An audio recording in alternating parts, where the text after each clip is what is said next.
What I really want to talk to you about today, and which I'm really, really excited about, is a question. What traditions are you following or have you followed that you haven't questioned that maybe are no longer serving you? So, do you know this story where they tell I don't know if it's real or not, but they tell the story about how there's someone that is preparing a pot roast in the kitchen and they cut off both ends. And so somebody asked, "Well, why do you do that?" And so she had her mom there, so she's like, "I don't know. Let me go and ask my mother."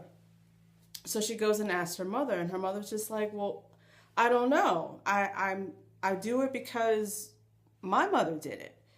And so it's just like, "Well, grandma's here, so let's go ask her." And so she's like, "Well, when she laughed and she's like, "Well, I did it because I was in a really small apartment with your granddad. And hey, Melanie, and the pan that we had because it was small, and the stove was also small, so I cut off the ends because it the pot roast didn't fit."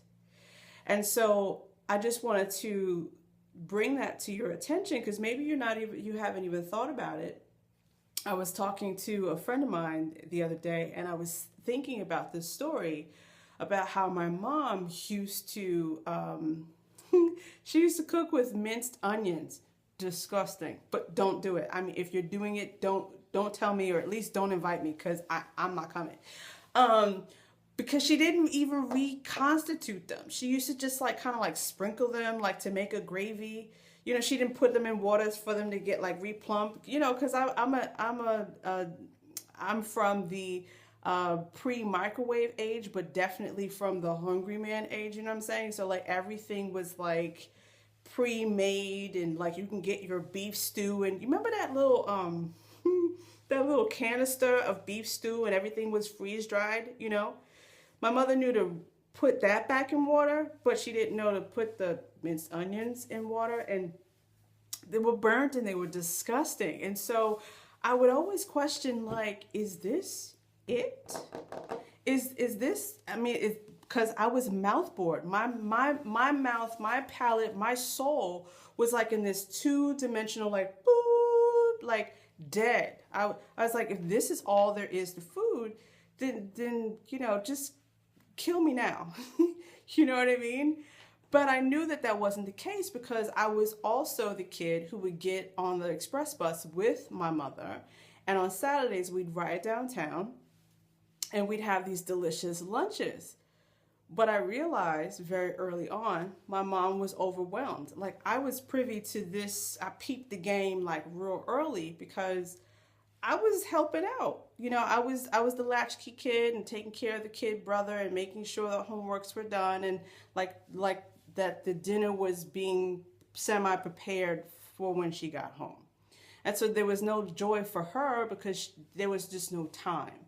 And so I vowed, though, when I got to be big, that I was gonna do things differently. And what wonderful flavor that a real onion can give you. And so I say all of that story to say, have you questioned your traditions and and the habits that you've learned from your mother or your aunt, your brother, sister, etc.? Have you questioned those things to see whether or not they are still a fit for you in your lifestyle? And so if not, I challenge you, today's challenge is to kind of like make a mental list and say, okay, how would I do this differently if I were to create this all for myself? And so with that, I want to bid you a fantastic rest of your day. Please PM me if you want to discuss how you can create your own traditions, because there's nothing more fun because it's a clean slate. And if you like this video, please click the like button and share it with your friends. And I will see you soon. Love you long time and love you like cook food. Mwah. Bye.